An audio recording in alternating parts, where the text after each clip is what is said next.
al final de la tarde, despidiendo el sol y comenzando la noche. Ponga su caridad en buenas manos. Apoye el Patronato de Lucha contra el Cáncer de Villa González Incorporado, una verdadera institución de apoyo al prójimo más carenciado. Esa familia atrapada ya en la lejanía, en la ruralidad, tan necesitados de esas manos dadivosas y que le ofrezcan apoyo ante una enfermedad catastrófica como es el cáncer, tan difícil de luchar por lo costoso y lo agresiva que es. Pero estas instituciones llenan un papel extraordinario, muy importante en esas comunidades apartadas. Solo la ayuda desinteresada, su caridad puesta en manos tan libres de advertencia, sin fines de lucro, se puede hacer una gran obra social. Apóyelo. 809-443-8010. Hogar Escuela Santo Domingo Sabio, Avenida Independencia, casi esquina Avenida General Gregorio Luperón. Otro espacio para poner su caridad en muy buenas manos. Esa es una institución para formar jóvenes en alto riesgo, como siempre hemos señalado. Bien, señores, la semana pasada, qué coincidencia, la semana pasada puse de referencia un ejemplo cuando hablaba de los juicios. ¿Cómo van a trascender estos juicios por corrupción en la República Dominicana? Hablaba de esos juicios a los militares y señalaba de juicios considerables, mejor dicho, juicios de grandes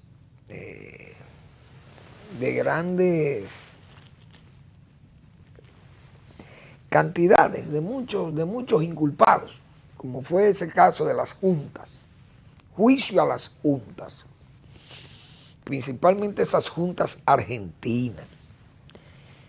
Fueron 9 o 10 o 12, no recuerdo, los miembros de esas juntas que fueron procesados por torturas, desapariciones, tormentos, decíamos nosotros, los detenidos, raptos de niños, de mujeres embarazadas, etcétera, y unas crueldades propias del nazismo, nada más. Jóvenes empalados, una cosa increíble, ahogados, lanzados al río de la Plata. Bueno, todo eso fue terrible en Argentina, pero se juzgaron a esta gente por torturas, diríamos, delitos de lesa humanidad. Estos juicios decíamos que son juicios a militares de todas las ramas de las Fuerzas Armadas y de la Policía Nacional, como es ese de los Corales 5, Coral y Coral 5G. Y que deben trascender porque es un juicio a la Guardia, al Ejército, a los ejércitos, de que la ración de la BUA ha hecho una mutación de pequeñas contribuciones, aquella suerte de goma, como se le llamaba también, o de intendencias. Pero eso alcanzaban un porcentaje que el guardia encargado de la intendencia eso era natural, que se buscara ese porcentaje y lo repartiera entre sus jefes. Desde luego, un acto doloso de corrupción, pero tolerado como porque los guardias ganaban poco, todavía siguen ganando salarios bajos. El sacrificio de cumplir con el deber de ser militar no es fácil, los servicios tan difíciles y además la exposición del mismo militar a los peligros, etcétera. Y entonces como que eso le toleraban esa goma a los guardias. Pero indudablemente generaba corrupción. Los guardias siempre luchaban por ser intendentes. Pero esta vez eso pasó de esa simple, diríamos, esa simple coima, pasó a un desfalco, al robo vulgar de los bienes públicos y peor, de los bienes de las Fuerzas Armadas y todavía más peor, de los bienes de las instituciones que esta gente vigilaban. Y entonces no hay duda que eso va a trascender porque es un juicio muy amplio. Igualmente yo citaba el caso del Cuba, que hubo un juicio sumarísimo allí a los compañeros del general Arnaldo Ochoa, héroe de la Revolución Cubana y de las luchas del internacionalismo proletario cubano en las luchas africanas, en el Ogadén y en Angola. Y ese señor se acusó de corrupción, pero no fue realmente una corrupción encubierta por él solamente y su grupo, sino que eso era una corrupción propia del régimen. Pero el caso fue político porque decíamos, un hombre con el prestigio que tenía allí, Fidel Castro, corrupto, entendió que ese señor podía ser una especie de sustituto de él. Y además que fue bien visto por Gorbachev cuando visitó Cuba en tiempo de la perestroika. Pero el hombre aprovechó, le puso esa acusación. El pueblo cubano, que está anestesiado, dormido, creyó en todas esas, no sandeces, sino falsas acusaciones y fusilaron a Ochoa por corrupción, pero realmente uno sabe que no fue corrupción. Entonces yo cité el caso de Desmond Tutu, ese magnífico arzobispo, porque formó parte, porque decíamos que la base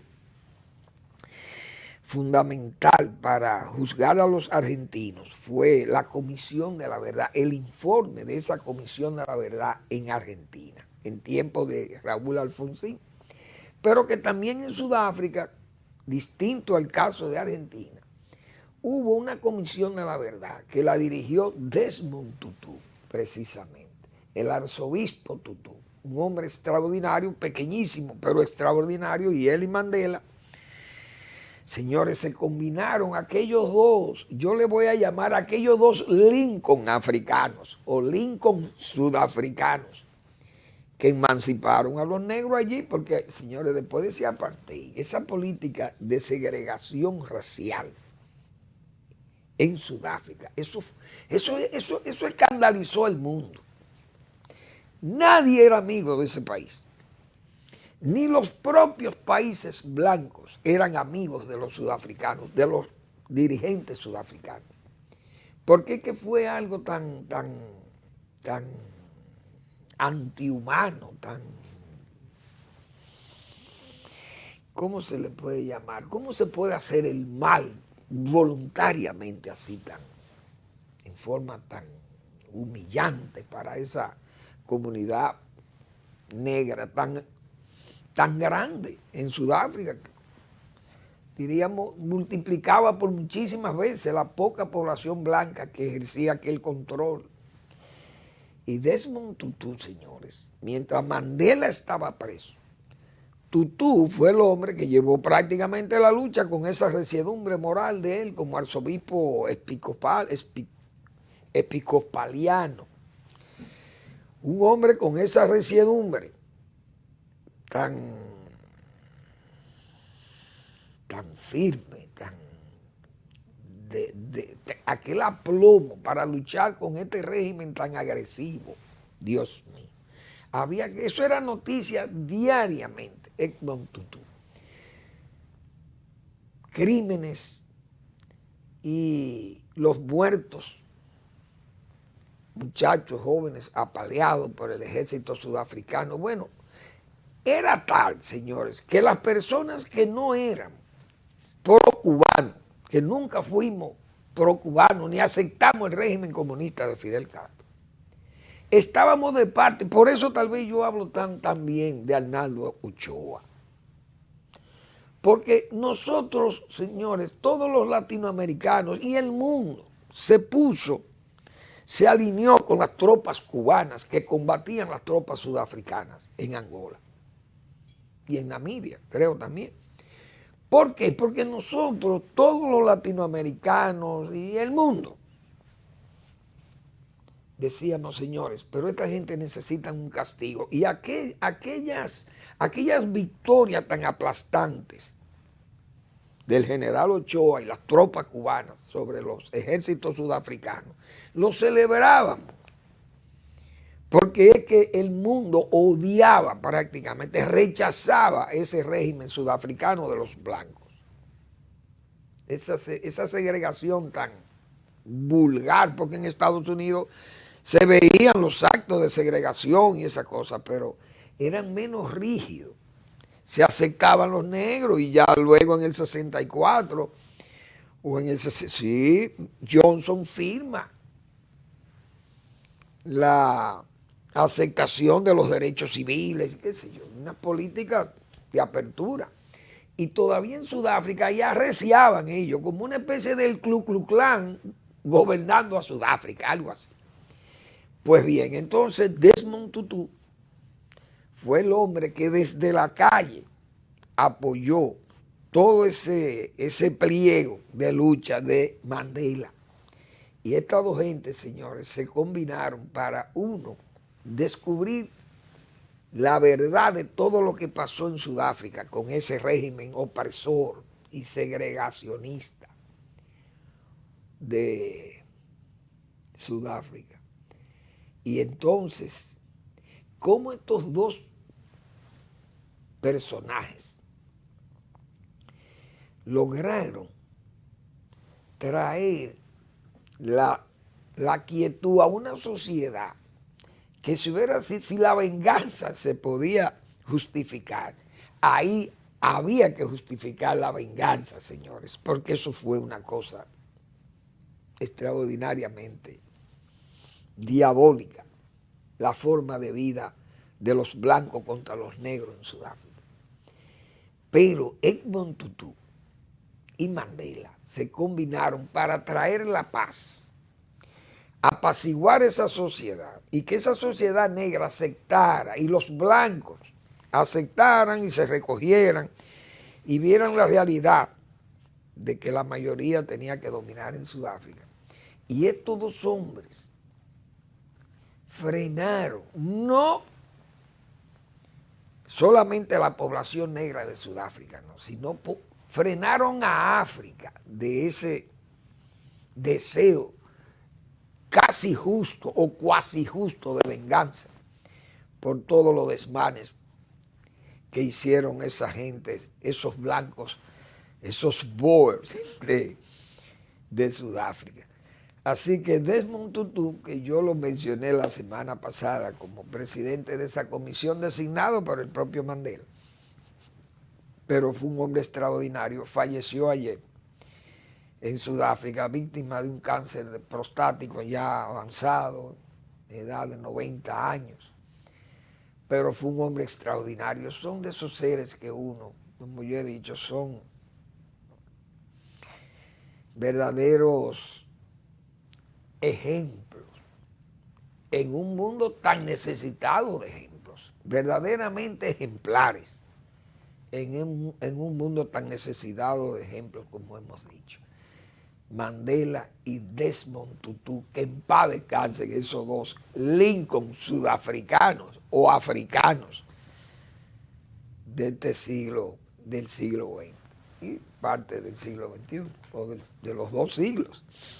Bueno, ayer cumplió años Leonel Fernández y la costumbre era ir a visitarle y mucha gente hacía filas y esas cosas, pero parece que decidieron hacerlo virtual y presencial con algunas personas que se acercaron al recinto académico de la Global, creo, y entonces lograron felicitar a Leonel en forma directa, presencial.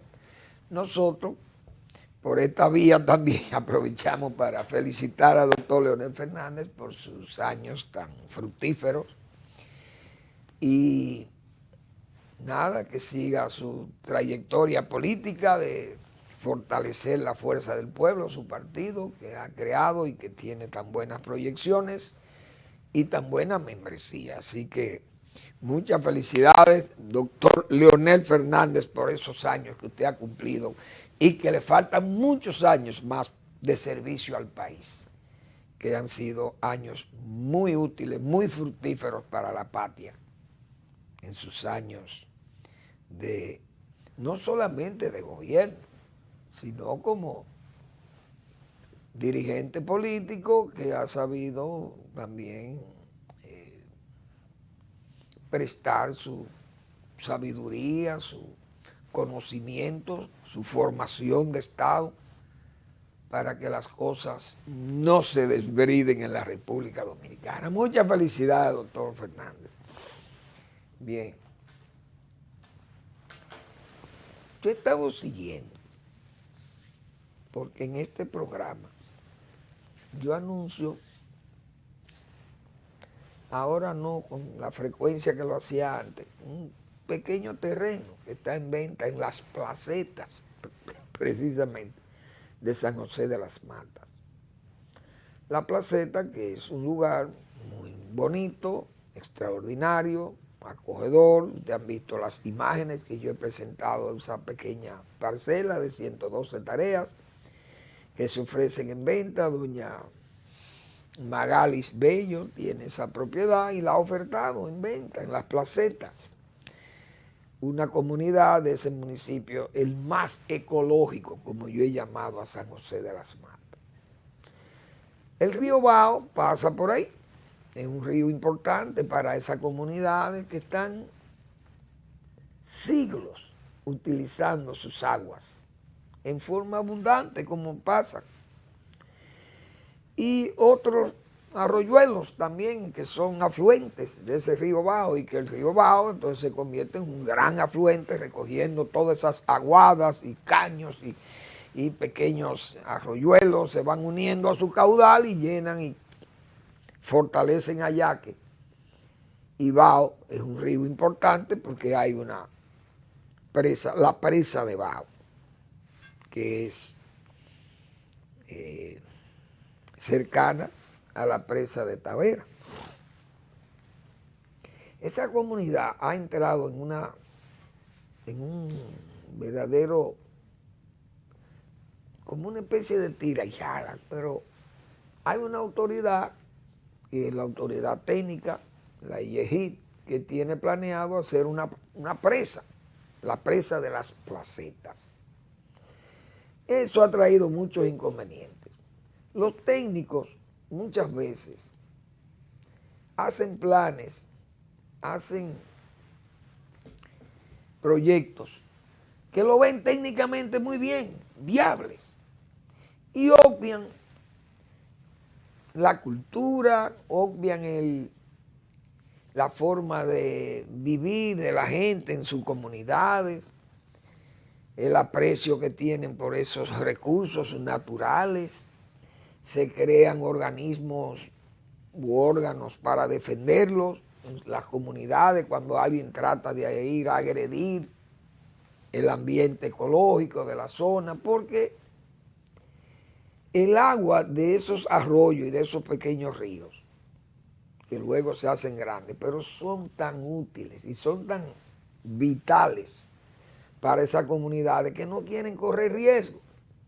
Las presas la presentan como la solución, la panacea, bueno, la producción de energía tan barata, la acumulación del agua allí, pero también no ven los perjuicios, solamente se analizan los beneficios. Bueno, tengo esta agua acumulada aquí, me sirve para riego, me sirve para frenar las crecientes, me sirve para producir energía, me sirve para la pesca, el lago que se haga allí, qué sé yo. Entonces se ofrecen todas aquellas cosas. Bueno, va a producir X cantidad de megavatios y eso convertido en peso en el año hace X y eso se pagaría y eso retorna y eso es riqueza. Entonces, bueno, visto así, las comunidades muchas veces las aplastan con tantos beneficios.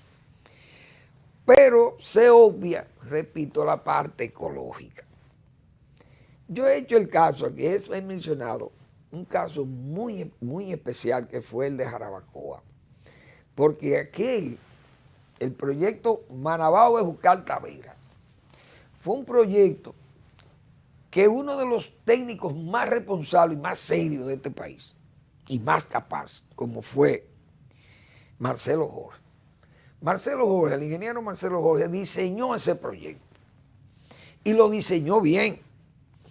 Y dejó ese proyecto tan avanzado que las vías de acceso, las carreteras se hicieron para llegar a los puntos de presa. Se identificaron las áreas donde habían los materiales para hacer los bloques de concreto y esas cosas. Es decir, este hombre hizo ese proyecto, su retorno, la inversión, cuánto costaba, cuántos beneficios iba a generar, y lo defendió hasta su muerte. Porque era el proyecto mejor estudiado de presas para el país. Fue Manabao de Jucal Taveras, una presa en Manabao, del río Yaque, en la zona más alta, una presa de concreto, teniendo ya los materiales allá, la arena y todo. Entonces, era fácil acarrear el material para construir, para hacer el concreto y construir el muro de la presa de concreto de los Dajao. No había que transportar ese material, llevarlo de 30, 40 kilómetros en esas lomas y en carreteras difíciles. No, lo tenían cerquita ahí. Fue estudiado así. Luego, un túnel que bajaría al río Bejucal, aguas abajo a esa presa de los Dajaos. Y entonces iba a mover una turbina ahí, una casa de máquinas, el agua que sale iba a caer entonces, en vez de caer allá, que iba a caer en el río Bejucal. El río Bejucal, que es un río, iba a coger fuerza, una presa de tierra en Bejucal, y el agua ya salía de Yaque, el gran flujo iba a salir de Yaque, y solamente a Yaque le iba a quedar un poquito de agua que iba a sobrepasar la presa de los Dajaos y seguía su curso, pasaría por Jarabacoa, siendo un hilo de agua para prácticamente destruir o hacer desaparecer la famosa la famosa conexión o ¿cómo se llama esto? De la conjunción del río Jimenoa y el río Yaque, que eso le llaman la confluencia en Jarabacoa, y que es un balneario y un área muy bella, bueno, preciosa de Jarabacoa, bien cuidada, bien arborizada. Entonces Yaque iba a ser convertido en un arroyuelo pasando por Jarabacoa. Las aguas en el río Bejucal iban a salir por otro túnel a una casa de máquinas en el Aguacate, en la cola de la presa de Taveras, y el agua de Yaque, que se la había robado Bejucal, se la devolvían a Yaque, pero se la devolvían en el Aguacate, allá en la cola de Taveras. Y eso, no hay duda, que dejaba Jarabacoa con un hilo de agua del río Yaque. Bien, se llevó a cabo el proceso de licitación en el gobierno de Salvador de Blanco y ganó una compañía que se llama Impregilo Cogefarrechi, italiana. Ganó el concurso. La oferta, la mejor oferta la hicieron ellos. Pero el PRD perdió las elecciones en el 86. Y el gobierno de Salvador de Blanco sale y Joaquín Balaguer, con un criterio ecológico, echó para atrás ese proyecto. ¿Qué significa eso? Que valía más la consideración ecológica para el presidente de la República, en este caso Joaquín Balaguer, que no era un presidente cualquiera, ni un presidente sencillo como cualquiera de los de ahora. Entonces primó el carácter serio y consciente de Balaguer sobre lo que es el medio ambiente, pues ya había dado pruebas fehacientísimas cuando fue en el 66, cuando ordena el cierre de los aserraderos en la República Dominicana y crea leyes ambientalistas, y creó luego los parques y creó las zonas vedadas. Bueno, ¿qué no hizo Balaguer en materia ecológica? Prácticamente lo hizo todo aquí. Entonces, Joaquín Balaguer canceló ese proyecto de Marabao de Jucartavera, siendo el proyecto mejor estudiado de presa del país. Por tanto, en La Placeta tienen que considerar ese proyecto, si va a traer dificultades con el pueblo de San José de las Matas, señores, búsquenle otra salida a esa presa. Háganla de Zanate.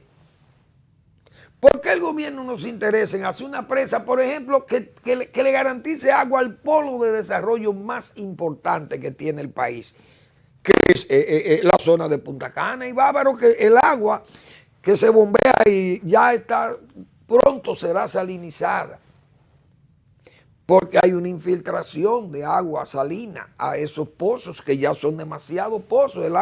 El acuífero ha sido súper explotado ya en el área de Punta Cana, pero el Punta Cana no para de desarrollarse, igual que Bávaro, igual que Capcana. Y entonces, ¿qué se necesita? Un acueducto, hay que llevar el agua de algún sitio, hay que llevarle el agua a ese polo de desarrollo. Entonces, esa presa tal vez es más prioritaria que la de La Placeta. Y habrán otras presas también que tal vez son más prioritarias que esa. Entonces, ¿para qué buscar un problema con esa comunidad que es una comunidad tranquila y que ha desarrollado una cultura ecológica seria y bien? San José de las Matas, no ahora, sino hace probablemente siglos, que ha sido una comunidad que se ha preservado, igual que Jarabacoa. Todavía Jarabacoa más, porque es más grande Jarabacoa, más poblada. Entonces esas cosas tienen que manejarse. Yo soy una persona que tengo mis criterios sobre todas estas explotaciones mineras incluso. Ayer pasé por Piedra Blanca y hay que ver esas lomas, que ayer esas lomas se veían lindas. Verde, eso era una alfombra verde en las lomas cercanas a Piedra Blanca. Las lomas de Maimón, todavía libres de esas dentaduras férreas de las máquinas y de las minas, o mejor dicho, de las explosiones de dinamita para extraer los materiales que contienen el oro, señores. Y ya eso se ve. Esas lomas se ven feas. Ayer,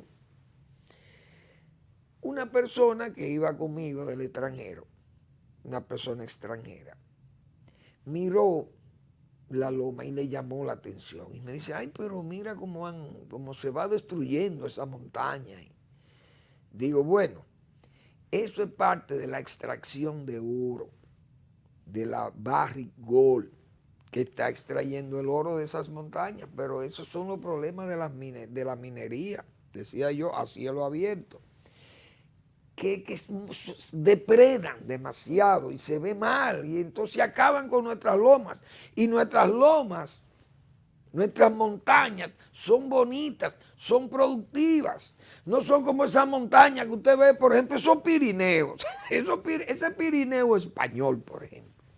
Usted va a Cataluña y usted llega, por ejemplo, al monasterio de Montserrat. Señor, el que ve esas lomas, el que ve ese Pirineo español, eso da grima, eso es piedra. Las lomas bonitas de España están por Asturias y esos lados por allá. Pero esas lomas, y en Francia también, pues esos Pirineos franceses también y español. Eso es una cosa terrible. Eso no son las lomas nuestras, que son productivas y que producen muchísimo café y hay hasta coco. Usted ve las lomas de Samaná llenas de coco. ¿Y dónde usted va a ver esas cosas? ¿O usted cree que las lomas de Corea, por ejemplo, son así? No. Entonces, República Dominicana, yo pienso que esa minería a cielo abierto así, eso es un desastre. Y yo siempre mostré esto para que la gente haga conciencia. Miren lo que es la loma La Peguera, señores. Esa es la loma La Peguera. No sé si se aprecia bien ahí. Ahí en Bonao, donde está Falcon Bridge. Miren ese, ¿cómo diríamos? La tierra sangra ahí. Ese paisaje lunar, parece Marte. Y eso, La Peguera, era así antes. ¿Cómo está esto? Así era La Peguera antes. Y miren cómo queda después que pasa Falcon Bridge por ahí. Así pasa con las lomas de Cotuí, de Maimón, de Piedra Blanca. La zona donde estaba Rigor también, que produce oro, mucha riqueza, es verdad. Pero yo he dicho, señores, y ustedes saben la riqueza nuestra donde que está en la tierra. ¿Cuántas cosechas? Y yo no sé cuántas veces yo voy a decir eso. ¿Cuántas cosechas se han hecho en Juma, Bonao ahí? ¿Cuántas? Con esa magnífica tierras arroceras de Juma, Bonao. Tierras que se rehabilitaron.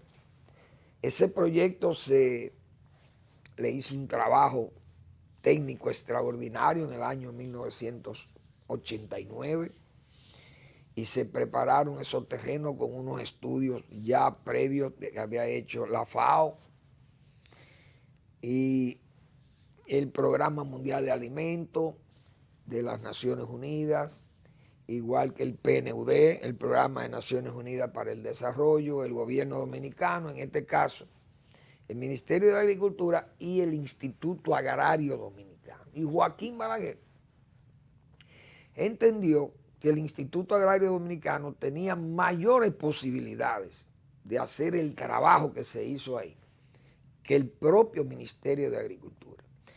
Y entregó la ejecución de esa obra, se la entregó al Instituto Agrario Dominicano.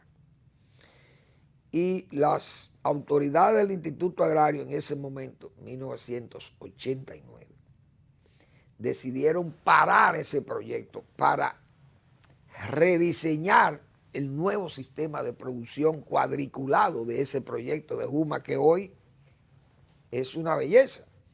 Entonces, ese proyecto, en el año 1989, estamos hablando que tiene 32 años, 32 cosechas, donde se aumentaron los rendimientos en más de un 30% los rendimientos en la producción arrocera de Juma, gracias a la nivelación y a los trabajos de cuadrícula que se hicieron. ¿Cuántas cosechas daría hasta el final de los tiempos se van a seguir obteniendo de Juma, Bonao? Y Juma no agrede, Juma embellece, porque se ve eso como si fuera una alfombra. Cuando ese arroz crece, sube ya y se va desarrollando esa plántula. Y fíjense lo bonito que se ve cuando uno pasa por Juma. Pero ustedes se imaginan cuando uno ve esto, cómo se va a sentir el país cuando vea sus lomas así. Porque esas compañías mineras, ellos tapan, como se dice, cubren la parte visible, la cubren de árboles. Pero nos dejan entonces, este es el espectáculo que queda, este es el escenario que queda cuando usted monta un avión o un helicóptero y sobrevuela la zona minera de extracción de material minero. Eso es lo que usted ve. Entonces, además de eso, decíamos nosotros aquí, producir 1 kilo de oro, lo hemos dicho otras veces, se necesitan 375,000 litros de agua. Y para producir 1 kilo de ferroníquel se necesitan 175,000 litros de agua. Entonces, es muy cómodo decir Falcon Bridge no agrede el medio ambiente. Bien, no agrede el medio ambiente. ¿Y qué es esto? ¿Cómo queda el medio ambiente después que se extrae? O vayan a Piedra Blanca, pasen por Piedra Blanca y usted verá las lomas ya como comienzan a a visualizarse las heridas de esa extracción a cielo abierto. Ya se ven.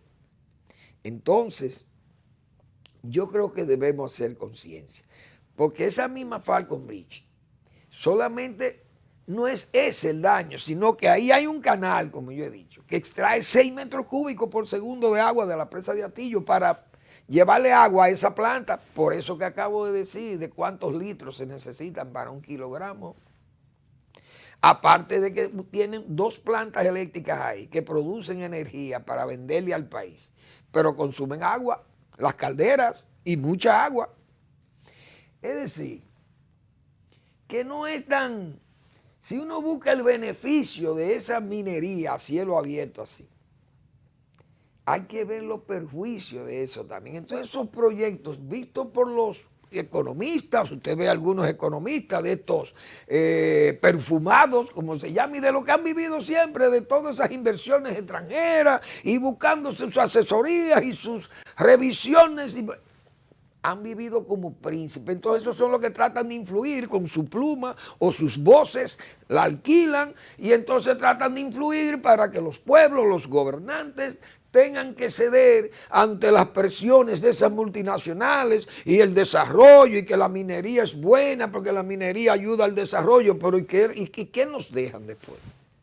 ¿Dónde terminan? ¿Qué haríamos nosotros con esos cascarones que nos van a dejar ahí en La Peguera, en La Ortega de la Vega y aquí en las lomas de Maimón, en Cotuí? ¿Qué es lo que nos va a quedar? Y aún así, si tratamos de preservar a Miranda, que es una loma bonita, una montaña bonita, que no tiene tal vez todas las cosas que se alega que tiene, bien, pero la extracción, señores, no es lo mismo que el turismo. Por ejemplo, hay gente que se opuso al desarrollo turístico de Pedernales sobre la base de utilizar el Parque Jaragua.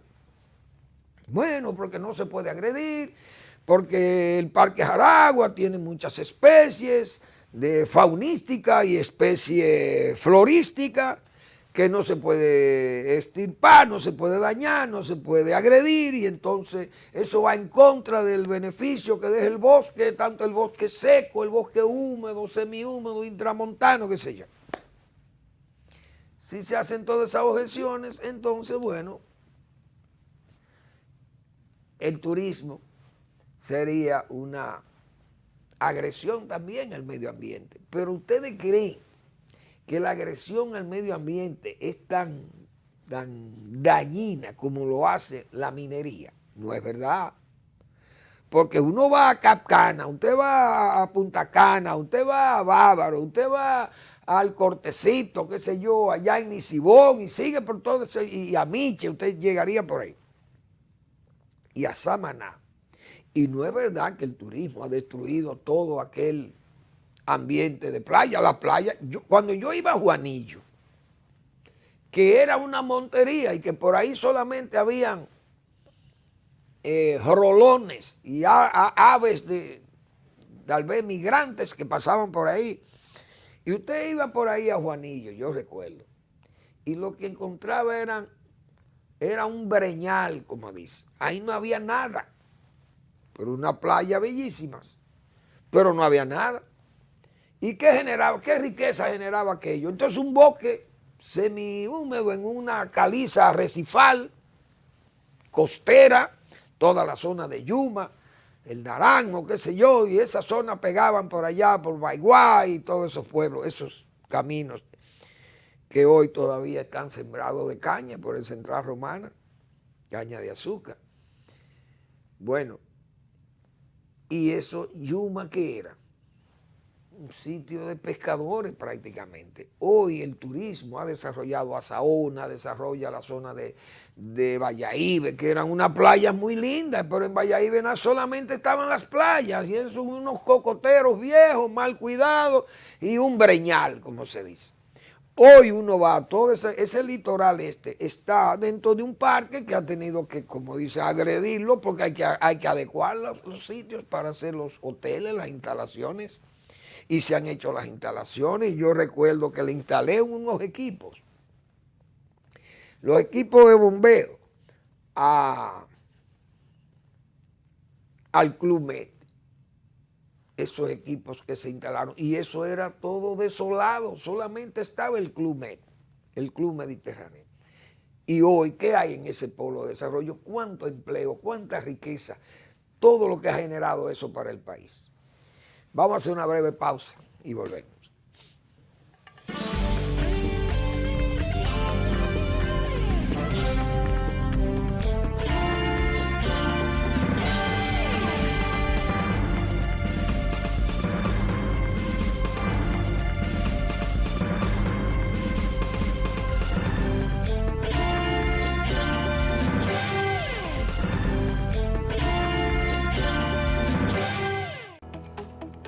El Banco Central hace política monetaria.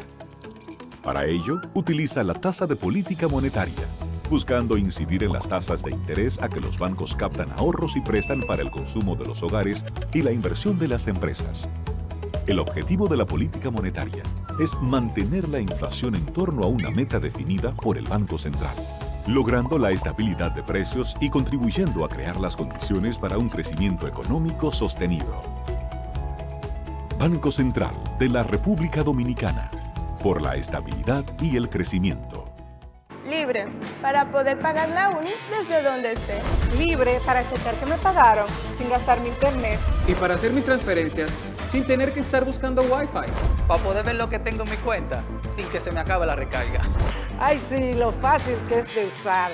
Sí, hemos liberado nuestra app Banreservas del consumo de datos para que aproveches todos sus beneficios tengas o no tengas internet, haya o no Wi-Fi y sin consumir tu recarga. Bájala, úsala y resuelve. App Banreservas, tu banco fuera del banco. Banreservas, el banco de todos los dominicanos.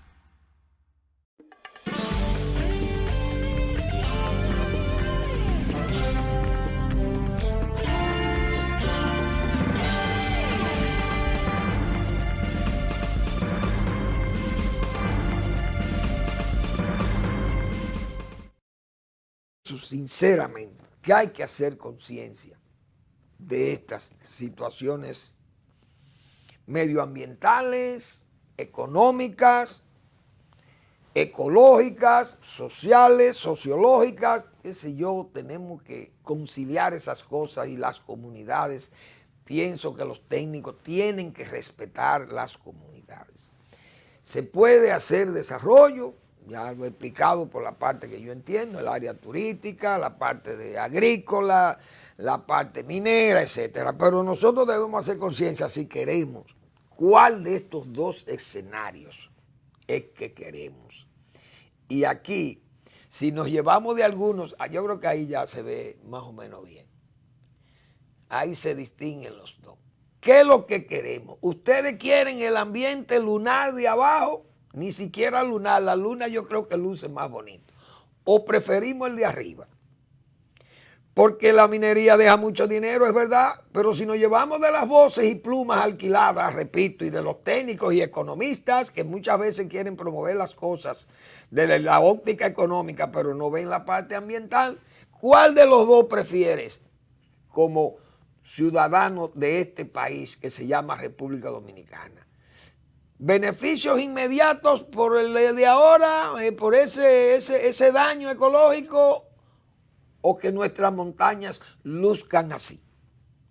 Yo por lo menos me quedo con el más tupido de los dos ambientes. Bien, señores, la verdad que hay que decir que este caso de la familia de Danilo Medina, del comportamiento desde el gobierno, hay que decir que es verdaderamente trágico. Cuando uno ve esto, uno que pudo apreciar todos estos discursos, estas presentaciones, le voy a poner esta imagen breve de Danilo Medina con la comunicadora Yanna Tavares. A mí me llamó mucho la atención porque hay que ver con la seriedad y con la, diríamos, con la responsabilidad con la que este hombre se expresaba y dejaba esa seguridad, dejaba esa impresión de que el país estaba cuidado por él y que su familia no iba a hacer lo que ha hecho. Ahora, oigamos a este señor. Porque yo sé con la pulcritud que manejo el Estado Dominicano. Yo me he encargado de ponerle controles a la administración pública para impedir que la gente se corrompa.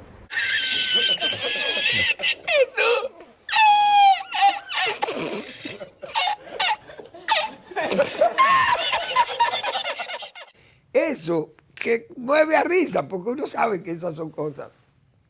Pero no es un montaje, esa es la realidad. O sea, verdaderamente trágico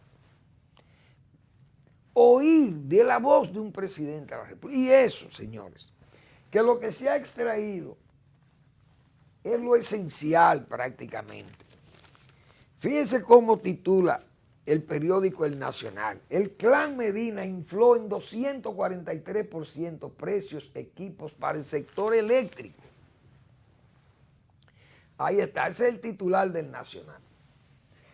Señores, todo esto yo pienso que habrá una suerte de biblioteca, una biblioteca exhaustiva, diríamos, donde se tendrá que reunir todo este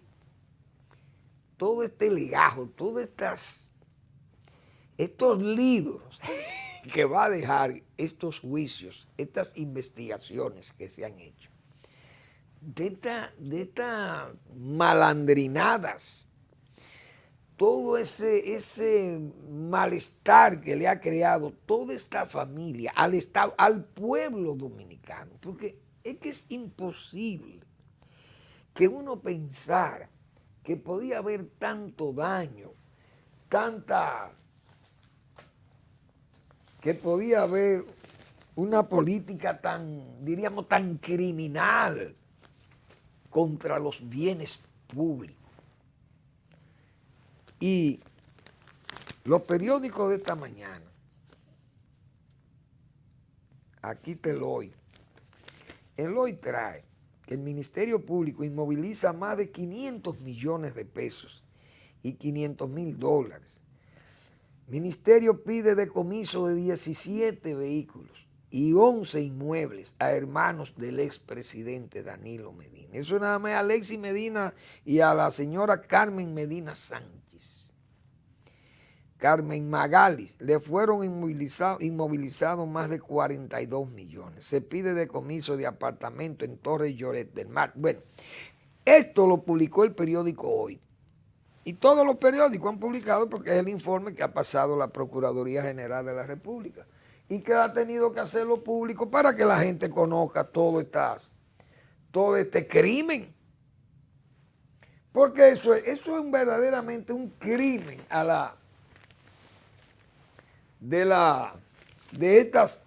todas estas fechorías hechas por la familia de Danilo Medina a través del Estado, haciendo negocios, haciendo el mal en forma voluntaria, porque incluso, señores, afectaban familias decentes de este país que querían vender y han tenido sus negocios tradicionales, históricos, que negocian con el gobierno, con el Estado, y lo han hecho con seriedad y no atropellando. Pero montar esta estructura, y fíjense lo que ha dicho el señor Pagán, que ha confesado y ha devuelto bienes por 10 millones y que entregó una finca que compró y apartamento. Bueno, el hombre se ha confesado públicamente y ha dicho que él es culpable. El PLD ahora sale con argumentos de que, bueno, el señor Pagán como que le han obligado a confesar por unos denarios, entrega esos 10 milloncitos y ya, y como que con eso pagó. Y entonces él, al decir que admite que recibió esos sobornos, pues no hay duda que hay culpabilidad de todo el entramado montado allí y de los inculpados, principalmente el caso de Alexis Medina. Ahora, eso, visto así, es una confesión del señor Pagán, habrá dicho también el señor Christopher y otros que están ahí de esa OISOE. Ya no se pueden ocultar ninguno, porque si la cabeza mayor de ese, o ese tentáculo,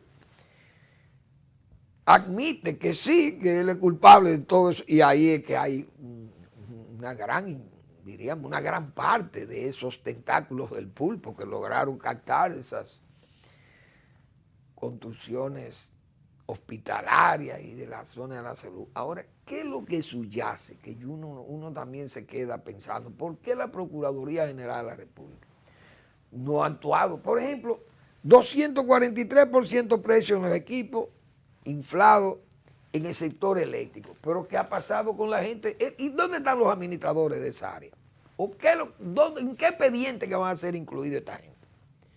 Porque el antipulpo se supone que esto iría todo ahí. Ya esos eléctricos debieron haber estado presos los administradores de él. ¿Y dónde están esa gente? Todavía andan sueltos. Pero sabrá Dios todas las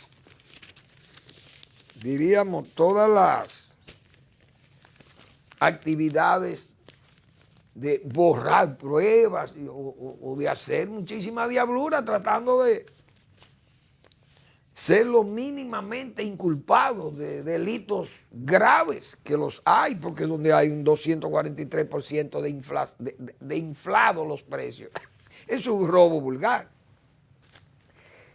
Pero me ha dejado a mí también que el propio Pagán ha dicho que le mandaron esos 10 millones de pesos, se los mandó un funcionario por vía de un señor ahí. Ya otro joven o otra persona, no sé, había entregado 4 millones, un señor apellido González Castillo, creo que había entregado 4 millones que le dieron de soborno. Pero que he visto esa cosa así, es como, bueno, es para que me liberen de penas grandes. No, eso no es así. Porque el robo no ha sido eso, esos son centavos. Hay que ver dónde están el grueso de todos esos pagos y de esos sobornos. No es verdad que Pagán porque devolvió 10 millones y le quitaron un apartamento o una finca que compró por Tamayo. ¿Quién fue que le vendió esa finca? Yo recuerdo uno de los grandes funcionarios del gobierno de Danilo Medina tenía una gran finca en Tamayo que yo llegué a venderle una vez unos equipos ahí y yo no sé si él había salido, había vendido esa propiedad, pero dice este señor que era un funcionario, como palaciego, un funcionario del gobierno, no dice palaciego, pero que un funcionario del gobierno le entregó 10 millones, le mandó 10 millones de pesos en una bolsa negra y con ese señor, un señor ahí, no recuerdo su nombre. Pero usted tiene que saber, se supone que la Procuraduría sabe quién es ese señor que envió los 10 millones, porque de todo esto que se ha hecho, de todo este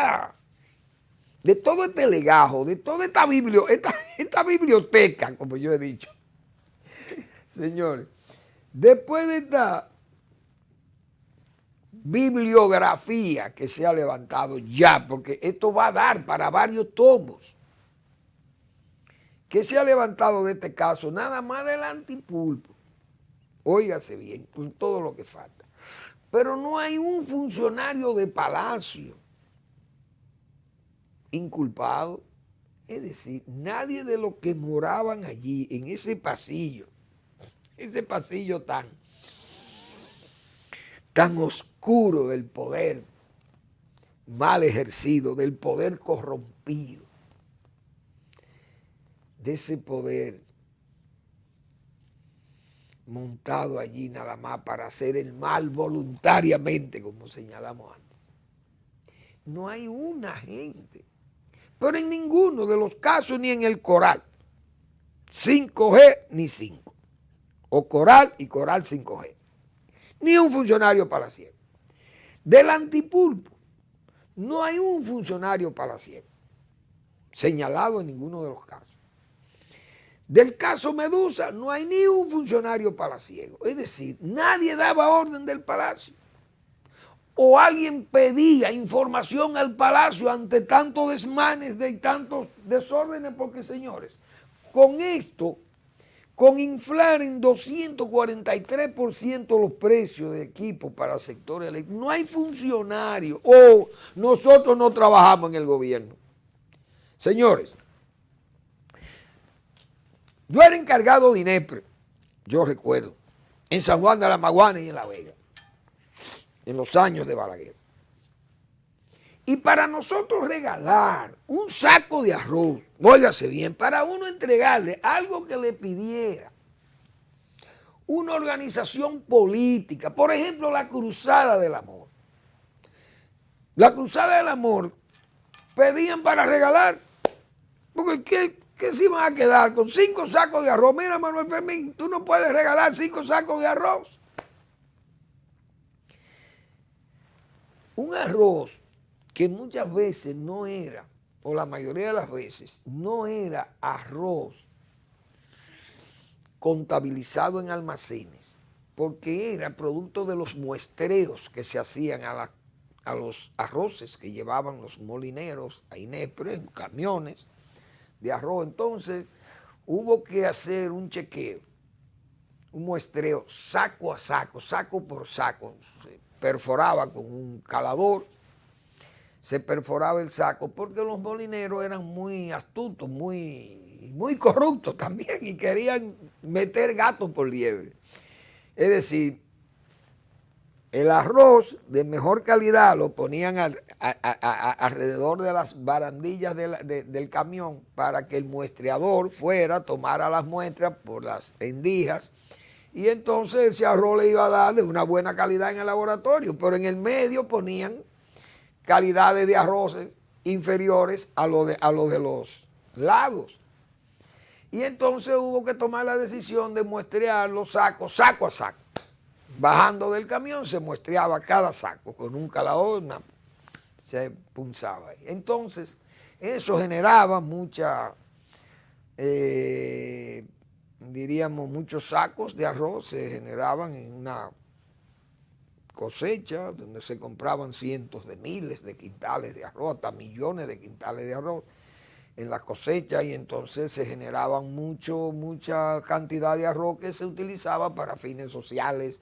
Otro le dábamos entrada, al que entendíamos ya que era mucho, se le daba entrada de almacén, otro lo repartíamos en planes sociales, etcétera, etcétera. Señores, para entregarle a una Cruzada del Amor, a cualquier organización de ese tipo, 4 sacos, 5 sacos de arroz de ese, había que llamar al director ejecutivo. Mire, doctor Ricur, que en paz descanse ese ser extraordinario que fue Ricardo Ricur Rodríguez, serísimo funcionario del gobierno de Balaguer. Doctor Ricur, me piden de la Cruzada del Amor de San Juan de la Maguana, o de La Vega, o de Cotuí, del sitio que fuere. Me piden un donativo de 5 sacos de arroz. ¿Qué hago? Bueno, Fermín, busca la forma, entrégaselo, pero busca la forma de cómo esas cosas queden bien. Es decir, teníamos que llamar y sentir autoridad, o sea, brindarle a la autoridad superior, decirle las cosas que íbamos a hacer, y eso, hacerlo bien hecho. Pero ¿cuántas veces le advertimos nosotros a esta gente, a Danilo Medina y a los gobernantes de este gobierno? Háganlo mal hecho, bien hecho, porque si no van a terminar muy mal y van a terminar presos. Y helo aquí. Ahí está la muestra, no hay que ir lejos, solamente leer esas reseñas periodísticas que nos traen la verdad bibliografiada, porque es una bibliografía lo que se va a hacer, señores, de todas estas bellaquerías, de todas estas agresiones al Estado Nacional. Me van a decir a mí que esos funcionarios que colaboraban en ese antipulpo, en todo ese entramado de corrupción que montó el hermano del presidente con aquellos poderes y sus hermanas y otros hermanos que yo decía jugaban a gallo, 5 millones de pesos en una jugada de gallo. Me van a decir a mí que los funcionarios que patrocinaban esas prácticas corruptas, dañinas al Estado, a las instituciones estatales, me van a decir a mí que no le comunicaban a una autoridad superior en el palacio. Presidente Medina, mire, su hermano me está llevando a esto. ¿Qué usted opina de esto? ¿Usted cree que esto está bien? ¿Debo seguir? ¿Usted le da su anuencia a esto? O mire, señor fulano, Gustavo, mire, dígamele al presidente que está pasando esto y esto. O José Ramón Peralta, mire, díganle al presidente que está pasando esto y esto. O no había nadie que informaba allí. ¿Me van a decir a mí que no informaban? Hoy, ¿qué gobierno entonces era esto? Un señor que decía eso, lo que yo puse ahí de que ese caballero confesaba que él tenía todo el control del Estado, que no habían prácticas de corrupción, era imposible que se dieran en su gobierno por el control que él tenía de esa situación. Eso es una verdadera vergüenza. Ese señor, Danilo Medina, tiene que estar ya en justicia. Y todos sus colaboradores más cercanos que andaban en ese pasillo oscuro de la corrupción estatal en el Palacio Nacional. Gracias por su atención. Nos vemos mañana en otra entrega de Al Final de la Tarde, despidiendo el sol y comenzando la noche.